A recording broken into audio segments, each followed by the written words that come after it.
Hi everyone, welcome to all of you. इस video से हम लोग बायोमोलिक्यूल स्टार्ट करेंगे। बायोमोलिक्यूल्स में हम लोग carbohydrate, lipid, nucleic acid, protein और एंजाइम स्टडी करेंगे। इस वीडियो में हम लोग कार्बोहाइड्रेट पढ़ेंगे। तो स्टार्ट करते हैं। बायोमोलिक्यूल्स क्या होते हैं? Chemical compounds found in living organism. Living organism में प्रेजेंट होते हैं जो केमिकल कंपाउंड, उनको हम लोग बायोमोलिक्यूल्स बोलते हैं। बायो मतलब लिविंग और मॉलिक्यूल्स मतलब केमिकल कंपाउंड। ये जो बायोमोलिक्यूल्स होते हैं इनमें carbon, hydrogen, oxygen, nitrogen, sulphur और फास्फोरस के एलिमेंट होते हैं। मेजर एलिमेंट कार्बन, हाइड्रोजन और ऑक्सीजन के होते हैं। मेजर एलिमेंट किसके होते हैं? कार्बन, हाइड्रोजन और ऑक्सीजन के होते हैं। Biomolecules are the building block of life. ये लाइफ या लिविंग ऑर्गेनिज्म के बिल्डिंग ब्लॉक होते हैं and perform important functions in living organism. ये लिविंग ऑर्गेनिज्म में इंपॉर्टेंट फंक्शन परफॉर्म करते हैं और उनके लाइफ के फॉर्मेशन में भी ये इन्वॉल्व होते हैं। ठीक है, जेनेटिक मटेरियल का ट्रांसफर है या कोई बायोकेमिकल रिएक्शन है उसके लिए एंजाइम नेसेसरी होता है। कार्बोहाइड्रेट है एनर्जी के लिए, है ना।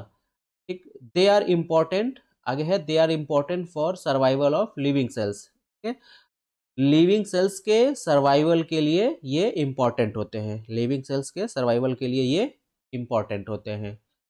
बायोमोलिक्यूल्स ऑर्गेनिक कंपाउंड होते हैं। बायोमोलिक्यूल्स ऑर्गेनिक कंपाउंड होते हैं, जैसे कार्बोहाइड्रेट है, प्रोटीन है, लिपिड है, न्यूक्लिक एसिड है और इसी के साथ हम लोग एंजाइम भी स्टडी कर लेंगे। बायोमोलिक्यूल्स कंटेन्स, बायोमोलिक्यूल जो होते हैं उनमें कार्बन बैकबोन होता है, कोवैलेंट बॉन्ड होता है कार्बन के बीच में, कोवैलेंटली बॉन्डेड कार्बन बैकबोन होता है, कार्बन का चेन होता है जिससे कि अदर कार्बन, हाइड्रोजन, ऑक्सीजन और नाइट्रोजन एटम जुड़े होते हैं। मेन जो चेन होता है वो कार्बन का होता है, उस चेन से हाइड्रोजन, ऑक्सीजन, नाइट्रोजन और अदर एलिमेंट जुड़े होते हैं। ठीक, बायोमोलिक्यूल्स जो होते हैं वो 3 डिफरेंट फॉर्म्स में मिल जाते हैं। लीनियर फॉर्म भी होता है, ब्रांच्ड भी होता है और साइक्लिक स्ट्रक्चर भी होता है। बायोमोलिक्यूल्स के तीनों स्ट्रक्चर होते हैं, लीनियर भी होता है, ब्रांच्ड भी होता है और साइक्लिक स्ट्रक्चर भी होता है। लार्ज बायोमोलिक्यूल्स जो होते हैं उनको हम लोग मैक्रोमोलिक्यूल्स बोलते हैं और स्मॉल बायोमोलिक्यूल्स जो होते हैं उसको हम लोग माइक्रोमोलिक्यूल बोलते हैं। तो मैक्रो लार्ज बायोमोलिक्यूल और माइक्रो स्मॉल बायोमोलिक्यूल। लार्ज या मैक्रोमोलिक्यूल्स में कौन है? तो कार्बोहाइड्रेट को हम लोग रख लेंगे, लिपिड को रख लेंगे, प्रोटीन को रख लेंगे। और माइक्रोमोलिक्यूल्स में हम लोग प्राइमरी मेटाबोलाइट्स हो गया, सेकेंडरी मेटाबोलाइट्स हो गया, नेचुरल प्रोडक्ट्स होंगे या इसके अलावा स्मॉल पेप्टाइड्स हो गए, फैटी एसिड्स होंगे, तो ये माइक्रोमोलिक्यूल्स हो जाएंगे। ठीक है, अब हम लोग शुरू करते हैं कार्बोहाइड्रेट। पहला हमारा बायोमोलिक्यूल्स कौन सा है? कार्बोहाइड्रेट। तो कार्बोहाइड्रेट जो होते हैं वो मेजर क्लास है। ये क्या है? ये मेजर क्लास है बायोमोलिक्यूल्स का, along with protein and lipid. Carbohydrates are, अगला है carbohydrates are generally distributed both in plant and animal. तो ये दोनों जगह पे मिलेंगे आपको। कार्बोहाइड्रेट्स प्लांट्स में भी होंगे और एनिमल्स में भी मिलेंगे आपको। ठीक, फोटोसिंथेसिस में सोलर एनर्जी या सोलर रेडिएशन जो होता है उसको केमिकल एनर्जी में कन्वर्ट किया जाता है। कौन करता है? तो ग्रीन प्लांट्स, एल्गी और कुछ बैक्टीरिया जो होते हैं वो सोलर एनर्जी को केमिकल एनर्जी में कन्वर्ट करते हैं और कन्वर्ट करने के बाद वो कौन सा कंपाउंड बनाते हैं? तो कार्बोहाइड्रेट, यानी जो केमिकल एनर्जी होता है वो कार्बोहाइड्रेट के फॉर्म में स्टोर होता है। ठीक, energy from sun utilized by green plant comma algae and some bacteria during photosynthesis is stored in the form of carbohydrate। Carbohydrate के फॉर्म में स्टोर होता है। ठीक, carbohydrate different numerous forms of food में present होता है, जैसे rice हो गया, ब्रेड हो गया, potatoes, cookies, candy, table sugar, soft drinks, jams, fruit juice, बहुत सारे ऐसे कंपाउंड्स हैं या फूड प्रोडक्ट हैं जिनमें कि कार्बोहाइड्रेट होते हैं। अगला है carbohydrate are also known as saccharides. Carbohydrate को हम लोग क्या बोलते हैं? सैकेराइड बोलते हैं। क्यों? क्योंकि ये टेस्ट में स्वीट होते हैं। ठीक है, सैकेराइड जो है वो सैकेरॉन वर्ड, ग्रीक वर्ड है सैकेरॉन, वहां से डिराइव किया गया है जिसका मतलब होता है स्वीट इन टेस्ट। ठीक है, तो टेस्ट में वे मीठे होते हैं, स्वीट होते हैं, इसलिए इनको हम लोग बोलते हैं saccharide.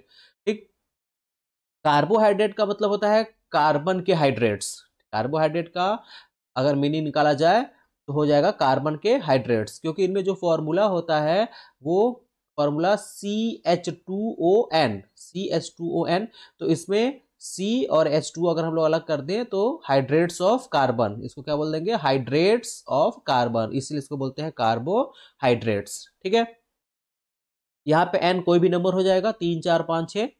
Then many but not all of the molecules belonging to carbohydrate follow empirical formula. तो कार्बोहाइड्रेट का जो एम्पेरिकल फार्मूला होता है CH2ON, इस फॉर्मूले को लगभग सभी कार्बोहाइड्रेट फॉलो करते हैं, लेकिन कुछ कार्बोहाइड्रेट ऐसे भी हैं जो इस फॉर्मूले को फॉलो नहीं करते हैं, जैसे डिऑक्सीराइबोज शुगर C5H10O4।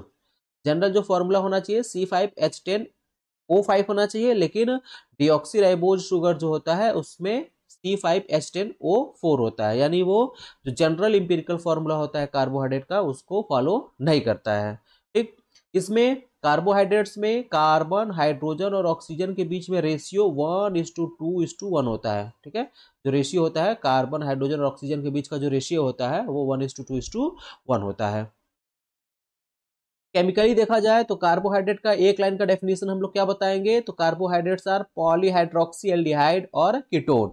इनमें पॉलीहाइड्रोक्सी कई, पॉली मतलब कई, मेनी, हाइड्रोक्सी मतलब OH ग्रुप होगा, और या तो एक एल्डिहाइड ग्रुप होगा या तो एक कीटोन ग्रुप होगा। यानी पॉलीहाइड्रोक्सी मेनी हाइड्रोक्सी ग्रुप होगा, OH ग्रुप होगा, और एक एल्डिहाइड या एक कीटोन ग्रुप होगा। जैसे एग्जांपल है यहाँ पे, ठीक है, एल्डिहाइड ग्रुप हो गया और OH ग्रुप, पॉलीहाइड्रोक्सी है, कई तो OH ग्रुप है। ठीक है, तो पॉलीहाइड्रोक्सी एल्डिहाइड है ये। अगर इसी में यहाँ पे कीटोनिक ग्रुप लगा होता, ठीक है, इस तरीके का ये ग्रुप लगा होता कीटोनिक ग्रुप, तो इसको हम लोग बोल देते हैं पॉलीहाइड्रोक्सी कीटोन। ये है पॉलीहाइड्रोक्सी एल्डिहाइड, तो ये है कार्बोहाइड्रेट, ये ग्लूकोज का फॉर्मूला है। आगे है क्लासिफिकेशन ऑफ कार्बोहाइड्रेट। कार्बोहाइड्रेट को हम लोग क्लासिफाई करेंगे किस बेसिस पे, तो based upon the monomer unit, monomeric unit के बेसिस पे कार्बोहाइड्रेट को हम लोग क्लासिफाई करेंगे 3 कैटेगरी में। कौन कौन सी कैटेगरी होगी, तो मोनोसेकेराइड, ओलिगोसेकेराइड और पॉलीसेकेराइड। ठीक है, कार्बोहाइड्रेट का 3 कैटेगरी होगा या 3 क्लास होगा, मोनोसेकेराइड, ओलिगोसेकेराइड, पॉलीसेकेराइड। और किस बेसिस पे होगा, तो on the basis of monomer unit, monomer unit के बेसिस पे। उसी को हम लोग देख लेते हैं क्लासिफिकेशन को चार्ट फॉर्म में। तो कार्बोहाइड्रेट की 3 कैटेगरी, मोनोसेकेराइड, ओलिगोसेकेराइड और पॉलीसेकेराइड। मोनोसेकेराइड में फिर हम लोग उसको क्लासिफाई करेंगे based on functional group, functional group के बेसिस पे। तो फंक्शनल ग्रुप अगर एल्डिहाइड है तो एल्डोज, और अगर कीटोनिक ग्रुप है तो कीटोज शुगर। उसी तरह से नंबर ऑफ कार्बन के बेसिस पे, नंबर ऑफ कार्बन के बेसिस पे हम लोग करेंगे, तो 3 कार्बन है तो ट्रायोज, 4 कार्बन है तो टेट्रोज, 5 है तो पेंटोज, 6 है तो हेक्सोज, 7 है तो हेप्टोज। एंड ओलिगोसेकेराइड, तो ओलिगोसेकेराइड में 2 से 10 मोनोसेकेराइड्स के मॉलिक्यूल्स या मोनोमर यूनिट, 2 से 10 मोनोमर यूनिट आपस में जब बाइंड होंगे ग्लाइकोसिडिक बॉन्ड के हेल्प से, तब ओलिगोसेकेराइड बनेगा। उसमें भी अगर 2 मॉलिक्यूल्स है, 2 मोनोमर मॉलिक्यूल्स है तो डाइसेकेराइड, 3 मॉलिक्यूल है तो ट्राइसेकेराइड, और 4 है तो टेट्रासेकेराइड। ठीक, इसके बाद में है अगला पॉलीसेकेराइड। पॉलीसेकेराइड्स को भी हम लोग क्लासिफाई कर लेंगे। इसमें मोर देन 20 है ना, 10 से ऊपर मतलब 20 है, मोर देन 20 मान लीजिए, 20 के ऊपर अगर मॉलिक्यूल्स, मोनोमर के मॉलिक्यूल्स आपस में बाइंड हो रहे हैं तो पॉलीसेकेराइड का फॉर्मेशन होगा। उसमें भी 2 होंगे, होमोपॉलीसेकेराइड और हेट्रोपॉलीसेकेराइड्स। अगर मोनोमर यूनिट सेम टाइप का है, एक ही तरीके का मोनोमर यूनिट है, तो हो जाएगा वो होमोपॉलीसेकेराइड्स। और अगर मोनोमर यूनिट एक से अधिक प्रकार का है, 2 प्रकार का है, 3 प्रकार का है, तो वो क्या हो जाएगा, 2 टाइप्स का है, 3 टाइप्स का है, तो वो क्या हो जाएगा, हेट्रोपॉलीसेकेराइड। तो होमोपॉलीसेकेराइड में एग्जांपल स्टार्च हो गया, ग्लाइकोजन, सेलुलोज, पेक्टिन, काइटिन। जैसे स्टार्च है तो स्टार्च का जो मोनोमर यूनिट है वो है ग्लूकोज, ठीक है, केवल ग्लूकोज। उसी तरह से हिपैरिन है, हेट्रोपॉलीसेकेराइड में हिपैरिन है, क्रेटिन सल्फेट है, हाइलुरोनिक एसिड है ना, कॉन्ड्रोटिन सल्फेट है, पेप्टाइडोग्लाइकैन है। तो ये सब क्या है, पेप्टाइडोग्लाइकैन है, ये सब क्या है, ये सब हेट्रोपॉलीसेकेराइड है। इसमें जो मोनोमर यूनिट होंगे वो 2 प्रकार के होंगे या 3 प्रकार के होंगे, ऐसे होंगे। ठीक है, तो ये तो हो गया क्लासिफिकेशन। अब इसमें हम लोग एक एक तो देखेंगे। मोनोसेकेराइड, तो मोनोसेकेराइड क्या होते हैं, तो दे आर सिंपलेस्ट कार्बोहाइड्रेट। ठीक है, मोनोसेकेराइड जो होते हैं वो सिंपलेस्ट कार्बोहाइड्रेट है, जिसको हम लोग फर्दर हाइड्रोलाइज करके सिंपल मॉलिक्यूल में या स्मॉलर मॉलिक्यूल्स में ब्रेक नहीं कर सकते हैं। यानी सबसे सिंपल कार्बोहाइड्रेट होते हैं मोनोसेकेराइड, जिनको हम लोग फर्दर उसके बाद भी हाइड्रोलाइज नहीं कर सकते हैं। क्या प्रॉपर्टी होता है मोनोसेक्राइड का? प्रॉपर्टीज ऑफ मोनोसेक्राइड्स, तो मोनोसेक्राइड्स क्रिस्टलाइन, कलरलेस होते हैं, रूम टेम्परेचर पे ये सॉलिड होते हैं, ठीक है, और एक्सट्रीमली वाटर सॉल्युबल होते हैं, ठीक है, एक्सट्रीमली वाटर सॉल्युबल होते हैं, किस कारण? ड्यू टू OH ग्रुप, ठीक है, due to multiple of OH group, ठीक है, बहुत सारा OH ग्रुप होता है, इसके कारण से ये क्या होते हैं? वाटर में एक्सट्रीमली सॉल्युबल होते हैं। क्यों ऐसा होता है? तो जो OH ग्रुप होता है वो वाटर मॉलिक्यूल के साथ में हाइड्रोजन बॉन्ड बनाता है, ठीक है, क्या बनाता है? Hydrogen bond. तो ये OH ग्रुप जो होगा कार्बोहाइड्रेट का, वो वाटर मॉलिक्यूल के साथ हाइड्रोजन बॉन्ड बनाएगा, इस कारण से जो मोनोसैकेराइड्स होते हैं वो वाटर सॉल्युबल होते हैं, ठीक। आगे मोनोसैकेराइड्स को फिर हम लोग दो कैटेगरी में कर दिए हैं, एल्डोजेस और कीटोजेस। इसका मतलब बता दिया है, जब एल्डिहाइड ग्रुप होगा तो एल्डोजेस, और जब कीटोन ग्रुप होगा तो कीटोजेस। एल्डिहाइड ग्रुप CHO और ketonic group C double bond O, ठीक है। जैसे ग्लूकोज में एल्डिहाइड होता है, फ्रुक्टोज में कीटोनिक ग्रुप होता है। पहले कार्बन पे एल्डिहाइड ग्रुप होता है ग्लूकोज में, और फ्रुक्टोज में दूसरे कार्बन पे कीटोनिक ग्रुप होता है। आगे है मोनोसेक्राइड्स आर फर्दर सब डिवाइडेड बेस्ड ऑन। अब मोनोसेक्राइड को फिर हम लोग डिवाइड कर लेंगे, तो किसके बेसिस पे? तो पहला नंबर ऑफ कार्बन, पहले हम लोग कर चुके हैं, और टाइप ऑफ कार्बोनिल ग्रुप यानी फंक्शनल ग्रुप जो है, और किरैलिटी, ठीक है, किरैलिटी यानी एसिमेट्रिक कार्बन के बेसिस पे। तो मोनोसेक्राइड्स नंबर ऑफ कार्बन पे देखेंगे, तो अगर 3 कार्बन है, 3 कार्बन है तो ट्रायोज, 4 कार्बन है तो टेट्रोज, 5 है तो पेंटोज, 6 है तो हेक्सोज, 7 है तो हेप्टोज, ठीक। मॉलिक्यूलर फॉर्मूला क्या हो जाएगा? C3H6O3, C4H8, C5H10O5, C6H12O6, C7H14O7, ठीक। अब फंक्शनल ग्रुप के बेसिस पे एल्डोजेस और कीटोजेस, एल्डोजेस और कीटोजेस। एल्डिहाइड ग्रुप है, CHO ग्रुप है तो एल्डोजेस, कीटोनिक ग्रुप है तो कीटोनिक ग्रुप है तो कीटोजेस, ठीक। उसमें भी एल्डोज, उसको हम लोग बोलते हैं एल्डोट्रायोज, है, एल्डोट्रायोज और कीटोट्रायोज, ठीक।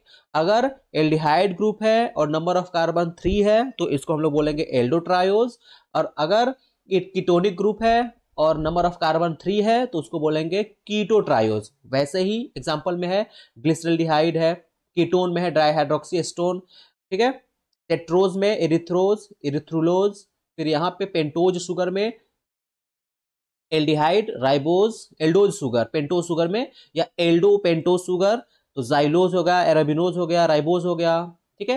कीटो पेंटोज शुगर में रेबुलोज हो गया, जाइलुलोज हो गया। उसी तरीके से Aldo hexose, Aldo hexose sugar, तो एल्डो में हेक्सोज शुगर में ग्लूकोज हो गया, मैनोज हो गया, गैलेक्टोज हो गया, है ना, और कीटो हेक्सोज में फ्रुक्टोज हो गया, यानी में कीटोनिक ग्रुप होगा। ऐसे ही आपका हेप्टोज है, ग्लूको हेप्टोज है, और ये सीरो हेप्टुलोज है, ठीक। इनका फिर जनरल फॉर्मूला यहाँ पे दिया हुआ है, ये ग्लिसरल्डिहाइड है, ठीक है, इसमें एल्डिहाइड ग्रुप है, यहाँ पे देखिए एल्डिहाइड ग्रुप है 4 कार्बन का, ठीक है, यहाँ पे भी एल्डिहाइड ग्रुप है, ठीक।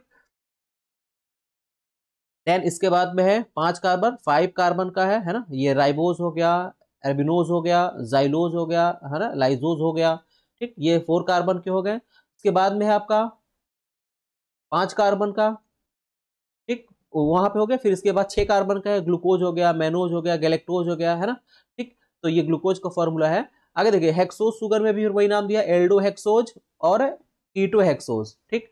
एल्डो हेक्सोज और कीटो हेक्सोज। एल्डो हेक्सोज में क्या हो जाएगा? ग्लूकोज है, एलोज है, एल्ट्रोज है, मैनोज है, ग्लूकोज, गैलेक्टोज, टेलोज, और कीटो हेक्सोज में कीटोनिक ग्रुप का फ्रक्टोज है, ठीक है, सार्बोज है, टैगाटोज है, साइकोज है, तो ये सब क्या है? इसमें कीटोनिक ग्रुप हो जाएगा। बाकी सब फॉर्मूला सेम रहेगा, जैसे ग्लूकोज का ये फॉर्मूला है तो सब कुछ सेम होगा, बस केवल इसमें कीटोनिक ग्रुप आ जाएगा, है ना।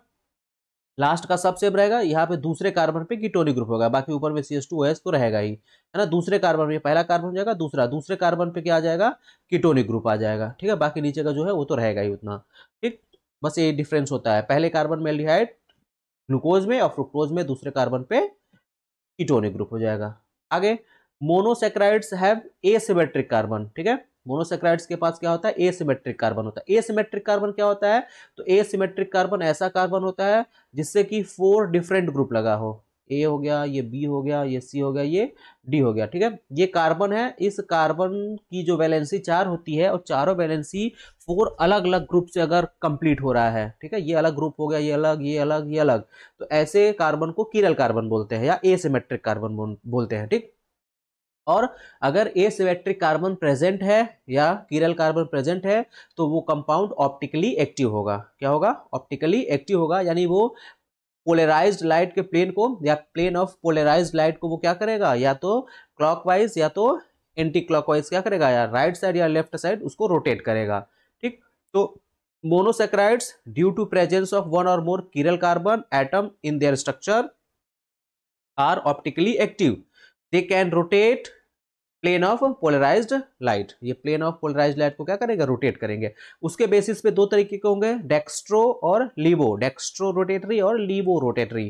तो डेक्स्ट्रो रोटेटरी जो होंगे वो light plane of polarised light को राइट साइड या क्लॉकवाइज मूव कराएंगे, इनको डोनेट करेंगे, इनको डिनोट करेंगे प्लस साइन से या स्मॉल डी साइन से। ठीक, लीवो रोटेटरी जो होंगे वो क्या करेंगे, वो प्लेन ऑफ पोलराइज्ड लाइट को लेफ्ट साइड या एंटी क्लॉकवाइज मूव कराएंगे, इनको डिनोट करेंगे माइनस साइन और स्मॉल एल से, या तो माइनस साइन होगा या तो स्मॉल एल से। ठीक, डेक्स्ट्रो रोटेटरी और लीवो रोटेटरी दोनों का अगर इक्विमोलर अमाउंट है, दोनों का अगर इक्विमोलर अमाउंट है, डेक्स्ट्रो का भी और लीवो का भी, तो वहां पे उसको बोलेंगे रेसिमिक मिक्सर। उसको क्या बोलेंगे, रेसिमिक मिक्सर। मिक्स कर देंगे और उनका कोई भी ऑप्टिकल एक्टिविटी नहीं रहेगा। ठीक है, इसी में है आपका स्टेरियो आइसोमेरिज्म, आइसोमर्स और इनेंसियोमर्स। तो molecules that are identical in composition, इनका मॉलिक्यूलर फॉर्मूला कंपोजिशन सबसे सही रहेगा, सेम रहेगा, सही सेम रहेगा, लेकिन उनका 3D स्पेस में जो कॉन्फ़िगरेशन होगा वो क्या होगा, डिफरेंट होगा। 3D स्पेस में जो उनका स्पेशियल कॉन्फ़िगरेशन होगा वो अलग होगा। तो ऐसे कंपाउंड्स को बोलेंगे स्टेरियो आइसोमर्स। ठीक है, उसको क्या बोलेंगे, स्टेरियो आइसोमर्स। ठीक, और इनेंसियोमर्स क्या है, तो enantiomers are defined as pair of chiral molecules, और stereo isomers that are non superposable mirror image of one another. इसमें क्या हो, इनेंसियोमर्स उसको बोलेंगे जो जिनका कॉम्पोजिशन सब ठीक रहेगा, वो एक तरीके के स्टेरियो आइसोमर्स ही होंगे, बस ये एक दूसरे के मिरर इमेज होंगे, एक दूसरे के क्या होंगे, मिरर इमेज होंगे, लेकिन एक दूसरे को कवर नहीं करेंगे, एक दूसरे को ढकेंगे नहीं। जैसे left hand right hand, left hand को राइट हैंड के सामने रखेंगे तो एक दूसरे का मिरर इमेज होगा वो। ठीक है, लेकिन एक हैंड को दूसरे के ऊपर अगर हम लोग कवर करें, इसको इसके ऊपर रख दें तो वो एक दूसरे को कवर नहीं करेगा। जैसे यहाँ पे देखिए, है ना, मिरर इमेज है लेकिन एक दूसरे को कवर नहीं कर रहा है। तो ऐसे मॉलिक्यूल्स या ऐसे पेयर को बोलते हैं इनेंसियोमर्स। ठीक है, जिसमें कि जो एक दूसरे के मिरर इमेज होंगे लेकिन एक दूसरे को कवर नहीं करेंगे या सुपरइम्पोज नहीं करेंगे, तो वो हो जाएंगे, जैसे ये एग्जांपल है ना।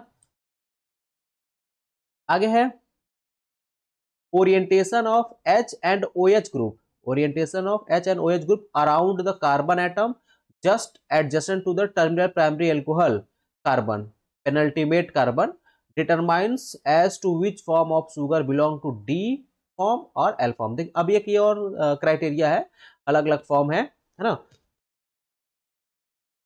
H फॉर्म, D फॉर्म और L फॉर्म। तो इसमें अगर OH राइट साइड में है, ठीक है, OH राइट साइड में है तो वो D फॉर्म होगा, और OH लेफ्ट साइड है तो वो L फॉर्म होगा। अब यहाँ पे देखिए, जैसे ये ग्लिसरॉल्डिहाइड हो गया, ये कार्बन जो है ये लास्ट वाला प्राइमरी अल्कोहल कार्बन होगा। ठीक है, तो इस कार्बन से लगा हुआ जो कार्बन होगा, इस कार्बन से लगा हुआ ये कार्बन है, तो इस कार्बन पे जो OH होगा अगर वो राइट साइड में है तब वो D फॉर्म होगा, और अगर वो लेफ्ट साइड में हो गया, देखिए ये आपका है और इससे लेफ्ट साइड में है, तो लेफ्ट साइड में आ गया तो कौन सा फॉर्म हो गया, L फॉर्म हो गया। ये आपको किसी भी स्ट्रक्चर में देख लेना है, बस लास्ट वाला जो होगा इसको देख करके प्राइमरी अल्कोहल वाला कार्बन, उसके जस्ट लगा हुआ जो कार्बन होगा उस पे OH अगर राइट है तो D फॉर्म, और अगर लेफ्ट है तो L फॉर्म हो जाएगा। ठीक है, ये जो कैपिटल D और कैपिटल L है ये इनका कॉन्फ़िगरेशन बता रहा है। ठीक है, कैपिटल D और कैपिटल L जो है ये कॉन्फ़िगरेशन बता रहा है, ये अलग क्राइटेरिया है। और अगर स्मॉल d और स्मॉल l है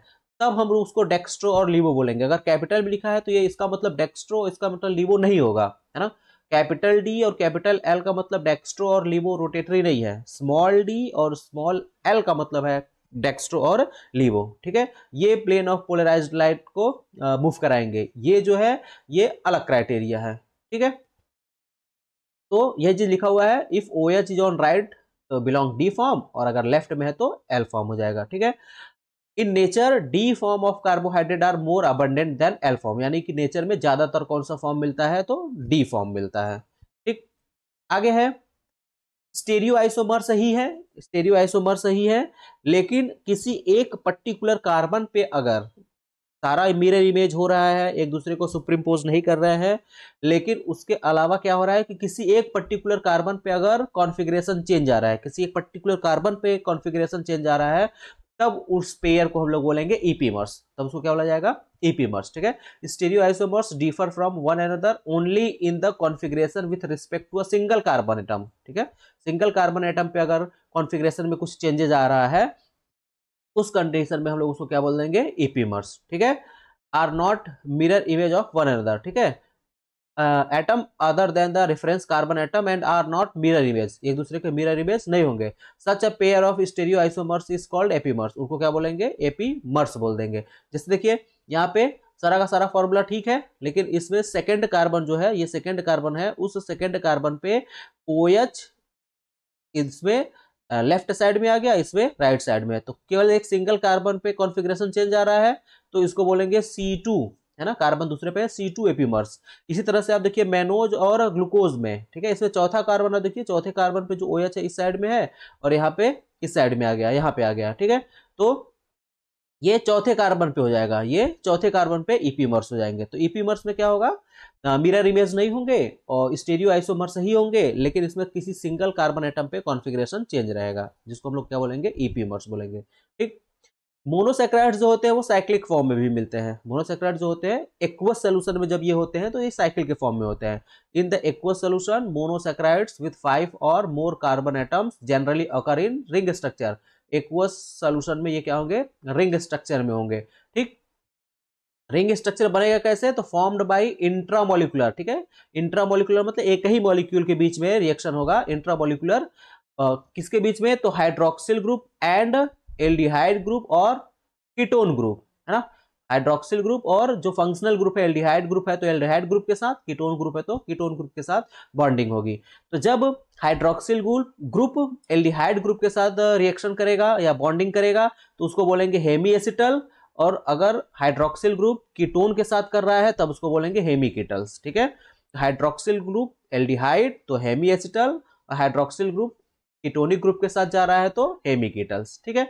6 membered ring formed known as pyranose, तो जो अगर 6 मेंबर का रिंग बन रहा है, जो रिंग बन रहा है उसमें अगर 6 मेंबर है, ठीक है, तो उसको बोलेंगे पायरेनोज। क्यों, क्योंकि उसका जो स्ट्रक्चर होगा वो पायरेन के साथ सिमिलरिटी शो करेगा, है ना। मेंबर्ड रिंग कंपाउंड पायरेन, पायरेन के साथ सिमिलरिटी है तो उसको हम लोग क्या बोल देंगे, पायरेनोज, ठीक। और 5 मेंबर्ड जो होगा, 5 मेंबर्ड अगर है, 5 मेंबर्ड है तो वो फ्यूरेनोज हो जाएगा, 5 मेंबर्ड है तो फ्यूरेनेज हो जाएगा। और वो किसके साथ सिमिलरिटी करेगा या रिसेम्बलेंस, तो फ्यूरोन के साथ, किसके साथ, फ्यूरोन के साथ।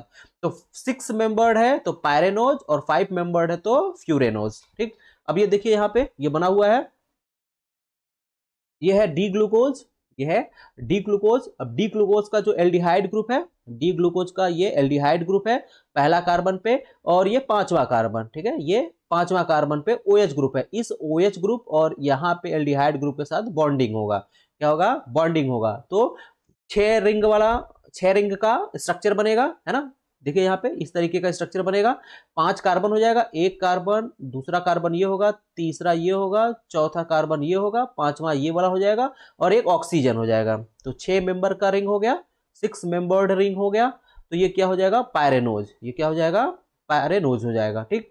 अब इसमें भी जिस कार्बन से, ये वाला जो कार्बन है पहला कार्बन, ये जो पहला कार्बन है, इस कार्बन पर 4 डिफरेंट ग्रुप हो जाएंगे, इस कार्बन पे 4 डिफरेंट ग्रुप हो जाएगा। देखिए ये पहला कार्बन है, अब इस पे एक H है, OH है, फिर इधर में ये ग्रुप लगा है, फिर इधर में ऑक्सीजन वाला ग्रुप लगा हुआ है ना। तो अलग अलग ग्रुप हो गया, तो ये किरैलिटी शो करेगा, एसिमेट्रिक कार्बन हो गया। तो जब ये एसिमेट्रिक कार्बन हो गया तो फिर यहाँ पे भी वही कंडीशन होगा, इनएंशियोमर्स हो जाएंगे, या 2 अलग अलग कन्फर्मेशन ये बनाएगा, कॉन्फ़िगरेशन बनाएगा। तो 2 अलग अलग कॉन्फ़िगरेशन में अगर OH बिलो साइड में है, OH बिलो साइड है तो वो अल्फा फॉर्म होगा, और अगर OH अपर साइड में हो गया तो ये बीटा फॉर्म हो जाएगा। ठीक है, तो अल्फा फॉर्म और बीटा फॉर्म, तो नाम हो जाएगा अल्फा डी ग्लूकोपायरेनोज और ये हो जाएगा बीटा डी ग्लूकोपायरेनोज। ठीक है, इसी तरह से फ्रुक्टोज का भी हो जाएगा, इसी तरह से फ्रुक्टोज का हो जाएगा। वो कौन सा रिंग बनाएगा, फ्यूरॉन या फ्यूरेनोज। ठीक है, इसमें दूसरे कार्बन पे कीटोनिक ग्रुप होता है, दूसरे कार्बन पे कीटोनिक ग्रुप है और बाकी पांचवें कार्बन से जाकर जुड़ेगा, तो कार्बन कितना हो जाएगा इसमें, 1 2 3 4, 4 कार्बन होगा और एक ये ऑक्सीजन, तो 5 मेंबर्ड रिंग बनेगा, फ्यूरेनोज इसको बोलेंगे। इसमें भी वही स्ट्रक्चर बनेगा, अल्फा डी फ्रुक्टोफ्यूरेनोज और बीटा डी फ्रुक्टोफ्यूरेनोज। ठीक, आगे है डेरिवेटिव्स ऑफ मोनोसैक्राइड्स। ठीक है, मोनोसैक्राइड्स के डेरिवेटिव्स, तो मोनोसैक्राइड के डेरिवेटिव्स मतलब मोनोसैक्राइड से ही बनेंगे, तो उसमें एक आपका है एमिनो शुगर। एमिनो शुगर जो है वो डेरिवेटिव्स है, तो कब कैसे बनता है, तो amino sugars are formed when one of hydroxyl यानी OH group of sugar get replaced by amino group. ठीक है, NH2 इस वाले स्ट्रक्चर में देखिए, N ग्लूकोसामीन। ठीक है, ये क्या हो जाएगा, ये ग्लूकोसामीन है, अल्फा डी ग्लूकोसामीन। इसमें क्या है, ये इस कार्बन पे जो OH था वो रिप्लेस हो गया NH2 के द्वारा, OH रिप्लेस हुआ NH2 के द्वारा। और फर्दर फिर इसमें भी अगर जो NH2 में 2 H है, अगर उसमें से एक H रिप्लेस हो गया एसिटिल ग्रुप के द्वारा, तो वो हो जाएगा N एसिटिल ग्लूकोसामीन। ठीक है, वो हो जाएगा N एसिटिल ग्लूकोसामीन। यानी कि मोनोसैक्राइड में जो भी मोनोसैक्राइड है उसमें OH ग्रुप NH2 के साथ रिप्लेस हुआ तो बना अल्फा डी ग्लूकोसामीन, और उस अल्फा डी ग्लूकोसामीन में भी अगर एसिटिल ग्रुप ऐड हो गया तो हो जाएगा alpha D N acetyl glucosamine. ठीक है, तो एक ये हो गया और दूसरा ये है एमिनो शुगर, मोनोसैक्राइड के डेरिवेटिव्स है। उसी तरह से साइलिक एसिड, ये भी डेरिवेटिव है ना। जब N acetyl neuraminic acid, N acetyl neuraminic acid pyruvic acid के साथ बाइंड होता है, पायरुविक एसिड के साथ बांध होता है, तब क्या होता है, तब फॉर्मेशन हो जाता है साइलिक एसिड का। और ये जो एसिड होता है यह भी मोनोसैक्राइड का क्या है, मोनोसैक्राइड का एक डेरिवेटिव है। ठीक है, और ये जो एन एसिटिल न्यूरामिनिक एसिड है ये बनता है एन एसिटिल मैनोसेमिन एसिड से। ठीक है, एन एसिटिल मैनोसेमिन एसिड से या एन एसिटिल मैनोसेमिन, इससे ये डेराइव होता है। ठीक है, इस कंपाउंड से ये डेराइव होता है, और जब ये बाइंड होता है पायरुविक एसिड के साथ तो फिर ये साइलिक एसिड बनाता है। ठीक है, आगे है reducing sugar and non reducing sugar. ठीक है, रिड्यूसिंग शुगर और नॉन रिड्यूसिंग शुगर, तो इसमें बस एक चीज याद रखना है, अगर शुगर जिसमें कि फ्री एल्डिहाइड या कीटोन है तो वो रिड्यूसिंग शुगर होगा, और अगर फ्री एल्डिहाइड या कीटोनिक ग्रुप नहीं है तो वो नॉन रिड्यूसिंग शुगर हो जाएगा। ठीक है, तो शुगर कंटेनिंग फ्री एल्डिहाइड और ketonic group are known as reducing sugar, और ऐसे शुगर जो होंगे वो बेनेडिक्ट सोल्यूशन और फेहलिंग सोल्यूशन को रिड्यूस करेंगे। ठीक है, और म्यूटा रोटेशन शो करते हैं, जो रिड्यूसिंग शुगर होते हैं वो म्यूटा रोटेशन शो करते हैं, रिड्यूसिंग शुगर म्यूटा रोटेशन शो करते हैं। ठीक, all monosaccharides are reducing sugar, सभी मोनोसैक्राइड्स जो होते हैं वो रिड्यूसिंग शुगर होते हैं। डाइसैक्राइड्स में माल्टोज और लैक्टोज जो है वो रिड्यूसिंग शुगर है, लेकिन सुक्रोज जो है वो रिड्यूसिंग शुगर नहीं है, वो नॉन रिड्यूसिंग शुगर है। ठीक, अगला है sugar lacking presence of free aldehyde और ketonic group are non reducing. ठीक है, यानी जब उनमें एल्डिहाइड, फ्री एल्डिहाइड या कीटोनिक ग्रुप नहीं होगा तो वो नॉन रिड्यूसिंग शुगर होंगे। ठीक है, सभी पॉलीसैक्राइड जो होते हैं वो नॉन रिड्यूसिंग शुगर है, all polysaccharides are non reducing sugar, और फिर सुक्रोज भी है। ठीक है, सुक्रोज भी नॉन रिड्यूसिंग शुगर है। क्यों है, क्योंकि उसमें फ्री एल्डिहाइड ग्रुप नहीं होता है। ठीक, अब है ओलिगोसैक्राइड, अब क्या है, ओलिगोसैक्राइड। ठीक है, पहला वाला था मोनोसैक्राइड्स, मोनोसैक्राइड्स के बाद हम लोग देखेंगे सेकंड जो कैटेगरी है वो है ओलिगोसैक्राइड का। तो ओलिगोसैक्राइड्स क्या होते हैं, तो ओलिगोसैक्राइड्स एक तरीके से स्मॉल पॉलीमर्स कह सकते हैं हम लोग, जो कि 2 से 10 मोनोमर या मोनोसैक्राइड मॉलिक्यूल के जुड़ने से बनते हैं, और उनके बीच में जो बॉन्डिंग बनती है मोनोसैक्राइड्स के बीच में वो होती है ग्लाइकोसिडिक बॉन्ड। ठीक, तो oligosaccharides are defined as sugars formed by polymerization of monosaccharide with a maximum of 9 to 10 monomeric unit linked to one another by glycosidic bond। ठीक है, तो मैक्सिमम 9 से 10 मॉलिक्यूल इसमें रहते हैं, और उनके बीच में जो बॉन्डिंग होती है वो कौन सी होती है, ग्लाइकोसिडिक बॉन्ड होता है। ठीक, ओलिगोसैक्राइड्स स्वीट इन टेस्ट में स्वीट होते हैं, क्रिस्टलाइन होते हैं और वाटर सॉल्युबल होते हैं। ठीक है, ग्लाइकोसिडिक बॉन्ड यहाँ पे देखिए दिखाया गया है, ये है ग्लाइकोसिडिक लिंकेज। ठीक, ये ग्लूकोज है, ये फ्रुक्टोज है, ठीक है। ये ग्लूकोज का पहला कार्बन और ये फ्रुक्टोज का दूसरा कार्बन, इसके बीच में बॉन्डिंग होगी, क्या बनेगा, सुक्रोज बनेगा। और कौन सी बॉन्डिंग होगी, ग्लाइकोसिडिक बॉन्ड। ये बॉन्ड याद रखना है हम लोग को, ग्लाइकोसिडिक बॉन्ड, ठीक है। आगे है ओलिगोसैकेराइड्स जो है उनको हम लोग डाइसैकेराइड, ट्राइसैकेराइड, टेट्रासैकेराइड में कैटेगराइज कर सकते हैं। डाइसैकेराइड्स क्या होंगे, जिनमें 2 मोनोमर यूनिट होंगे। ट्राइसैकेराइड्स जिनमें 3 मोनोमर यूनिट होंगे। टेट्रासैकेराइड जिनमें कि 4 मोनोमर यूनिट होंगे। तो डाइसैकेराइड, ट्राइसैकेराइड, टेट्रासैकेराइड। डाइसैकेराइड का एग्जांपल है सुक्रोज, लैक्टोज, माल्टोज। ट्राइसैकेराइड में रेफिनोज हो गया, टेट्रासैकेराइड में स्टैकियोज हो गया, ठीक है, स्टैकियोज हो गया, ठीक। अब हम लोग को देखना क्या है, डाइसैकेराइड्स। ट्राइसैकेराइड्स और टेट्रासैकेराइड्स ज्यादा है नहीं इंपॉर्टेंट, डाइसैकेराइड्स है तो उसको लोग देख लेते हैं। तो डाइसैकेराइड में सुक्रोज हो गया, माल्टोज हो गया, लैक्टोज हो गया। तो सुक्रोज को केन शुगर बोलते हैं क्योंकि ये शुगर केन में ज्यादा मिलता है, तो इसको केन शुगर बोलते हैं। Formula C12H22O11। कौन कौन से मोनोमर यूनिट होते हैं, तो ग्लूकोज और फ्रुक्टोज, ग्लूकोज और फ्रुक्टोज होते हैं, ठीक। शुगर केन और बीट रूट में ये मिलता है। कैसा होता है सुक्रोज, तो कलरलेस होता है, क्रिस्टलाइन है, वाटर सॉल्युबल है, और ये नॉन रिड्यूसिंग शुगर है। सुक्रोज क्या है, नॉन रिड्यूसिंग शुगर है, क्योंकि इसमें फ्री एल्डिहाइड या कीटोनिक ग्रुप नहीं होता है। और क्योंकि रिड्यूसिंग शुगर नहीं है तो ये does not exhibit mutarotation, ठीक है, इसमें म्यूटा रोटेशन नहीं होता है। ये mutarotation does not exhibit mutarotation, ठीक। माल्टोज है, माल्टोज को माल्ट शुगर बोलते हैं, माल्ट शुगर बोलते हैं माल्टोज को। इसका भी फॉर्मूला वही होता है C12H22O11, लेकिन इसमें दो जो कंपोनेंट होते हैं, जो मोनोमर यूनिट होते हैं, वो दोनों ग्लूकोज होते हैं, ठीक है, दोनों ग्लूकोज मॉलिक्यूल्स होते हैं। जर्मिनेटिंग सीड जो होता है उसमें माल्ट शुगर बहुत होता है, जर्मिनेटिंग सीड में, ठीक। Not readily found to occur naturally in nature, ठीक है, नेचुरली ये नहीं मिलते हैं, कम मिलते हैं। Obtain bye degradation of starch, starch के डिग्रेडेशन से माल्टोज मिलता है। इट इज रिड्यूसिंग शुगर, ये भी रिड्यूसिंग शुगर है और म्यूटा रोटेशन शो करता है, रिड्यूसिंग शुगर है और म्यूटा रोटेशन शो करता है। Less sweet in taste, taste में कम मीठे होते हैं as compared to sucrose and fructose, other के कंपेरिजन में ये कम मीठे होते हैं, ठीक। Utilized in beer production, maltose को हम लोग यूज करते हैं बियर प्रोडक्शन में। लैक्टोज है, लैक्टोज को मिल्क शुगर बोलते हैं, इसका भी फॉर्मूला वही होगा C12H22O11, ठीक है। ग्लूकोज एंड गैलेक्टोज, इसके जो मोनोमर यूनिट है वो ग्लूकोज और गैलेक्टोज है, ठीक। कहाँ मिलता है, तो नाम से ये मिल्क शुगर, तो मिल्क में सबसे ज्यादा होता है। ये भी comparatively less soluble in water, ठीक है, वाटर में कम सॉल्युबल होता है और उसका टेस्ट भी स्वीट होता है लेकिन कम होता है, less sweet in taste than sucrose, sucrose से कम मीठा होता है, ठीक है, वाटर में कम सॉल्युबल होता है। यह रिड्यूसिंग शुगर है, म्यूटा रोटेशन शो करता है, ठीक। इनका फॉर्मूला देख लेते हैं। तो ये है माल्टोज, ठीक है, माल्टोज में दोनों ग्लूकोज मॉलिक्यूल्स होंगे, दोनों ग्लूकोज मॉलिक्यूल्स होंगे। इनमें जो बॉन्डिंग होती है 1,4, ठीक है, 1,4 ग्लाइकोसिडिक बॉन्ड होता है, याद रखना है 1,4 ग्लाइकोसिडिक बॉन्ड होता है, 1,4 ग्लाइकोसिडिक बॉन्ड। लैक्टोज में भी जो मोनोमर यूनिट होंगे वो गैलेक्टोज है और ग्लूकोज है, तो इनमें जो भी बॉन्डिंग होगी वो भी 1,4 होगा, वो भी 1,4 ग्लाइकोसिडिक बॉन्ड होगा, ठीक है।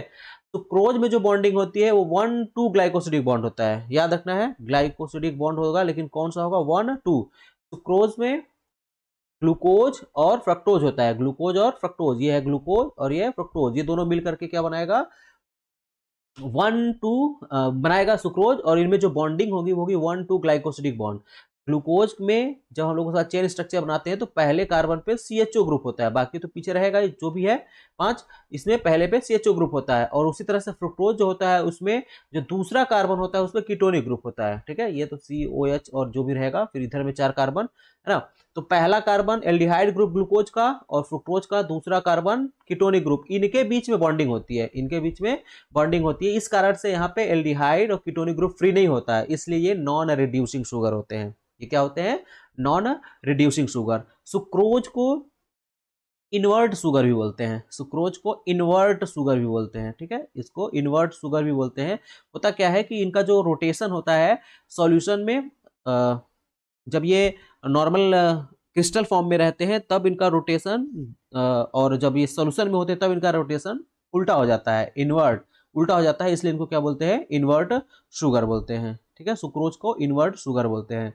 ठीक, डेक्स्ट्रो रोटेटरी से लीवो रोटेटरी हो जाता है। सुक्रोज जो होता है वो डेक्स्ट्रो क्रिस्टलाइन फॉर्म में रहता है, जब एक एक्वस सोल्यूशन में जाता है तो वो लीवो रोटेटरी हो जाता है। इस कारण से इसको इन्वर्टर शुगर भी बोलते हैं सुक्रोज को, और ये नॉन रिड्यूसिंग होता है। ठीक, आगे है पॉलीसेक्राइड। ठीक है, ओलिगोसेक्राइड के बाद क्या है पॉलीसेक्राइड। तो पॉलीसेक्राइड्स क्या होते हैं, तो पॉलीसेक्राइड्स आर पॉलीमर। अब ये पॉलीमर है तो इनके मोनोमर यूनिट होंगे। ठीक, तो पहले तो polysaccharides are polymer of simple sugar, monosaccharides के पॉलीमर्स होते हैं, और more than containing more than 20 और 100 मोनोसेक्राइड यूनिट, यानी 20 या उससे अधिक मोनोसेक्राइड्स मॉलिक्यूल्स होते हैं इनमें, और ये पॉलीमर होते हैं सिंपल शुगर के या उनके देयर डेरिवेटिव्स या उनके डेरिवेटिव्स के। ठीक, टेस्ट इनका स्वीट नहीं होता है, ये टेस्ट में स्वीट नहीं होते हैं, और ये नॉन रिड्यूसिंग होते हैं। वो क्या होते हैं, नॉन रिड्यूसिंग शुगर होते हैं, क्योंकि इनमें एल्डिहाइड और कीटोनिक ग्रुप फ्री नहीं होता है। ठीक, polysaccharides can be long straight chain और ब्रांच्ड। पॉलीसेक्राइड्स जो होंगे वो लॉन्ग स्ट्रेट चेन भी हो सकते हैं या ब्रांच्ड स्ट्रक्चर भी हो सकता है इनका। It is of two types, ये दो तरीके के होते हैं, होमोपॉलीसेक्राइड और हेटेरोपॉलीसेक्राइड। होमोपॉलीसेक्राइड्स में सेम टाइप के मोनोमर यूनिट होंगे, और हेटेरोपॉलीसेक्राइड्स में अलग अलग टाइप के होंगे। देख लेते हैं होमोपॉलीसेक्राइड्स। होमोपॉलीसेक्राइड्स में polysaccharides in which repeating monosaccharides are same type के होंगे। एग्जाम्पल में स्टार्च है, ग्लाइकोजन है, सेलुलोज है, काइटिन है, इनुलिन है ना।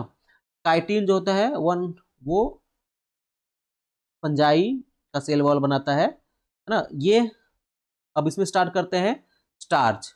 पहला है स्टार्च। तो starch is main food reserve material of plant. ठीक है, प्लांट में रिजर्व फूड मटेरियल क्या होता है, स्टार्च होता है। यह नॉन रिड्यूसिंग शुगर है। ठीक, ये नॉन रिड्यूसिंग शुगर है। जो स्टार्च का एक जो मॉलिक्यूल होता है उसमें दो कंपोनेंट होते हैं, एक होता है अमाइलोज और दूसरा होता है अमाइलोपेक्टिन। पहली बात कि इसका जो मोनोमर यूनिट है वो क्या है, ग्लूकोज। स्टार्च का मोनोमर यूनिट क्या है, ग्लूकोज। तो अमाइलोज और बीटा अमाइलोपेक्टिन दो कंपोनेंट होते हैं। तो अमाइलोज जो है वो लीनियर है, अमाइलोज होता है लीनियर पार्ट, और इसमें जो बॉन्डिंग होती है वो 1,4 ग्लाइकोसिडिक लिंकेज होता है। अमाइलोज में जो लिंकेज होता है वो कौन सा होता है, 1,4 ग्लाइकोसिडिक लिंकेज। और अमाइलोपेक्टिन जो होता है वो ब्रांच्ड स्ट्रक्चर है। वो कैसा स्ट्रक्चर है, ब्रांच्ड स्ट्रक्चर है। तो ब्रांच स्ट्रक्चर में जो स्ट्रेट लाइन होगी उसमें 1,4 ग्लाइकोसिडिक लिंकेज होगा, लेकिन जहां से ब्रांचिंग निकलेगी at the point of branching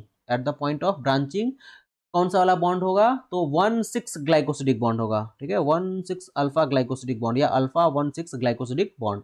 ठीक है, आगे है amylose is water soluble. Amylose is water soluble and amylopectin is water insoluble. ठीक है, तो अमाइलोज जो है वो वाटर सॉल्युबल है और अमाइलोपेक्टिन जो है वो वाटर इनसॉल्युबल कंपोनेंट है। ठीक, अमाइलोज जो होता है उसमें 200 से 1800 ग्लूकोज मॉलिक्यूल्स होते हैं, और अमाइलोपेक्टिन में 2000 से 3000 ग्लूकोज मॉलिक्यूल्स होते हैं। ठीक, तो अमाइलोज में 200 से 1800 ग्लूकोज मॉलिक्यूल, और अमाइलोपेक्टिन में 2000 से 3000। स्ट्रक्चर देख लेते हैं। यह है अमाइलोज लीनियर स्ट्रक्चर, और यह है अमाइलोपेक्टिन। ठीक है, यह है अमाइलोपेक्टिन। तो यहाँ पे ग्लूकोज, इनके बीच में जो बॉन्डिंग हो रही है वो alpha 1,4 glycosidic bond, linear structure है, स्ट्रेट चेन होगा। यहाँ पे अमाइलोपेक्टिन में देखिए ये जो चेन है इसमें जो बॉन्डिंग होगी वो अल्फा 1,4 ग्लाइकोसिडिक बॉन्ड, लेकिन जहां से ब्रांचिंग निकल रही है, ये जो ब्रांचिंग निकल रही है यहाँ पे जो बॉन्डिंग होगा वो होगा अल्फा 1,6 ग्लाइकोसिडिक बॉन्ड। ये हम लोग को याद रखना है। ये हो जाएगा 1,4 ग्लाइकोसिडिक बॉन्ड, यहाँ पे भी हो गया चेन में 1,4 ग्लाइकोसिडिक बॉन्ड, और जो ब्रांचिंग होगी उसमें अल्फा 1,6 ग्लाइकोसिडिक बॉन्ड। ठीक है, ग्लाइकोजन अगला है होमोपॉलीसेक्राइड ग्लाइकोजन। इसका भी मोनोमर यूनिट ग्लूकोज होगा। ये क्या है, reserve food material of animal. ये एनिमल का रिजर्व फूड मटेरियल है, ग्लूकोज से बना होता है। ठीक है, वाटर सॉल्युबल है और लीवर में स्टोर होता है, वाटर सॉल्युबल और लीवर में स्टोर होता है। ग्लाइकोजन प्रोसेस ब्रांच्ड, इसमें भी ब्रांच स्ट्रक्चर होता है, ग्लाइकोजन का ब्रांच स्ट्रक्चर होता है, लेकिन एमाइलोपेक्टिन से वो थोड़ा सा अलग होता है, क्योंकि इसमें ब्रांचिंग अमाइलोपेक्टिन से ज्यादा होता है। Glycogen differ from amylopectin as it possess much more branched structure. ठीक है, अमाइलोपेक्टिन से भी ज्यादा ब्रांच्ड स्ट्रक्चर होता है। ठीक, आगे है इन लीनियर पार्ट, फिर वही बात आ गई, in linear part glycogen glucose units are linked to one another by alpha 1,4 glycosidic linkage. ठीक है, तो जो लीनियर होगा या जो स्ट्रेट चेन होगा उसमें अल्फा 1,4 ग्लाइकोसिडिक लिंकेज होगा, और जो चेन से ब्रांचिंग निकलेगी, जो चेन से ब्रांचिंग निकलेगी, ब्रांचिंग पे फिर वही 1,6 ग्लाइकोसिडिक लिंकेज होगा। ठीक है, ये है ग्लाइकोजन, ये है ग्लाइकोजन का स्ट्रक्चर। तो इसमें देखिए, है ना, ये स्ट्रेट चेन है, तो इनमें जो बॉन्डिंग होगी या जो लिंकेज होगी वो 1,4 अल्फा 1,4 लिंकेज, और यहाँ से ब्रांचिंग निकल रही है, तो यहाँ पे देखिए जो बॉन्ड होगा 1,6 ग्लाइक लिंकेज होगा, अल्फा 1,6 ग्लाइकोसिडिक लिंकेज। ठीक, आगे है सेलुलोज, आगे है सेलुलोज। तो cellulose is most abundant molecule present on earth, major structural component of plant cell wall. ठीक है, क्या है, मोस्ट अबंडेंट मॉलिक्यूल है कहाँ पे, अर्थ पर, मॉलिक्यूल प्रेजेंट ऑन अर्थ, और structural component of cell wall. Cell wall बना होता है, ग्रीन प्लांट का सेल वॉल सेलुलोज का बना होता है, सबको पता है। Cellulose is linear polymer. ठीक है, ये लीनियर अनब्रांच्ड होता है, यानी इसमें ब्रांचिंग नहीं होती है। कितना, 6,000 से 1,00,000 बीटा ग्लूकोज, ये 6,000 से 1,00,000 बीटा ग्लूकोज मॉलिक्यूल जो होते हैं वो जुड़ करके बनाते हैं सेलुलोज। ठीक है, इनमें जो बॉन्डिंग होगी वो होगी बीटा 1,4 ग्लाइकोसिडिक बॉन्ड, ये नाम याद रखिएगा, बीटा 1,4। अभी हम लोग अल्फा सुनते आ रहे थे, अभी क्या है, बीटा 1,4 ग्लाइकोसिडिक बॉन्ड। ठीक, और ये भी नॉन रिड्यूसिंग शुगर है, सेलुलोज भी क्या है, नॉन रिड्यूसिंग शुगर है। स्ट्रक्चर इसका, ये सेलुलोज का स्ट्रक्चर है, लीनियर। ठीक है, सेलुलोज का स्ट्रक्चर एक,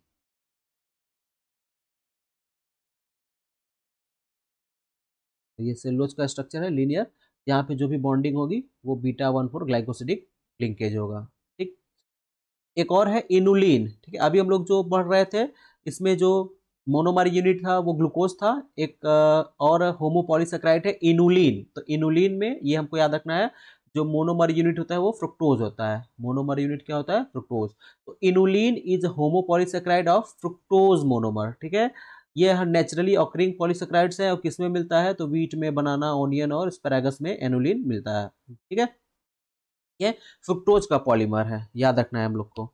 आगे है हेट्रोपॉलीसेकेराइड्स, आगे क्या है, हेट्रोपॉलीसेकेराइड। तो हेट्रोपॉलीसेकेराइड्स में डिफरेंट टाइप्स के, दो या उससे अधिक टाइप के मोनोमर यूनिट होंगे। These polysaccharides are made up of different type of monosaccharides. Example में म्यूकोपॉलीसेकेराइड है, पेप्टाइडोग्लाइकेन है, ठीक है, हाइल्यूरोनिक एसिड है। ठीक है ना, इसमें देख लेते हैं हाइल्यूरोनिक एसिड। इसमें it is a disaccharide made up of repeating unit of D glucuronic acid और एन एसिटिल ग्लूकोसामीन। ठीक है, ये डी ग्लूकोरोनिक एसिड और एन एसिटिल ग्लूकोसामीन, यह दोनों लिंक हुआ। लिंक होने के लिए कौन सी वाली बॉन्डिंग हुई, बीटा 1,3 लिंकेज, बीटा 1,3 लिंकेज मिल करके ये यूनिट बना लिया। ये दोनों मोनोसेकेराइड यूनिट जो है वो मिल करके एक यूनिट बना लिए, या डाइसेकेराइड यूनिट बना लिए। अब यह यूनिट का रेपिटेशन होगा। ठीक है, इस यूनिट का रेपिटेशन होगा और पॉलीमर बनेगा। तो repeating disaccharide molecule are linked to one another by beta 1,4 linkage. ठीक, पहले दो मोनोमर यूनिट आपस में जुड़ेंगे, जुड़ करके क्या बनाएगा, रिपीटिंग यूनिट बना लेगा, और उस यूनिट का रिपीटिशन होगा, और जब रिपीटिशन होगा तो उसके बीच में जो लिंकेज होगा वो बीटा 1,4 लिंकेज होगा, और जो डाइसेकेराइड होगा उसके बीच में जो लिंकेज होगा वो 1,3 लिंकेज होगा, बीटा 1,3 लिंकेज। ठीक है, ये है स्ट्रक्चर। इसमें दो कंपोनेंट ये हो गया, और इसमें यहाँ पे जो बॉन्डिंग होगी वो बीटा 1,3 होगा, बीटा 1,3 ग्लाइकोसिडिक लिंकेज होगा। ठीक है, 1,3 लिंकेज होगा, उसके बाद में ये रिपीटिंग यूनिट बन गया। ठीक है, ये रिपीटिंग यूनिट बना।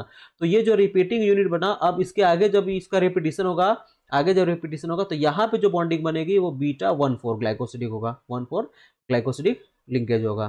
ठीक, इसी तरीके से और है पेप्टाइडोग्लाइकेन। इसी तरीके से पेप्टाइडोग्लाइकेन ये भी एक तरीके का हेट्रोपॉलीसेकेराइड्स है। यह बैक्टीरियल सेल वॉल में होता है। ठीक है, यह बैक्टीरियल सेल वॉल में पाया जाता है, और इसका जो रिपीटिंग यूनिट होता है वो होता है वो एन एसिटिल ग्लूकोसामीन और एन एसिटिल म्यूरामिक एसिड। ठीक है, एन एसिटिल ग्लूकोसामीन और एन एसिटिल म्यूरामिक एसिड, यह दोनों मिलकर के पेप्टाइडोग्लाइकेन का फॉर्मेशन करता है। इसके अलावा और भी हेट्रोपॉलीसेकेराइड्स है और होमोपॉलीसेकेराइड्स भी है ना।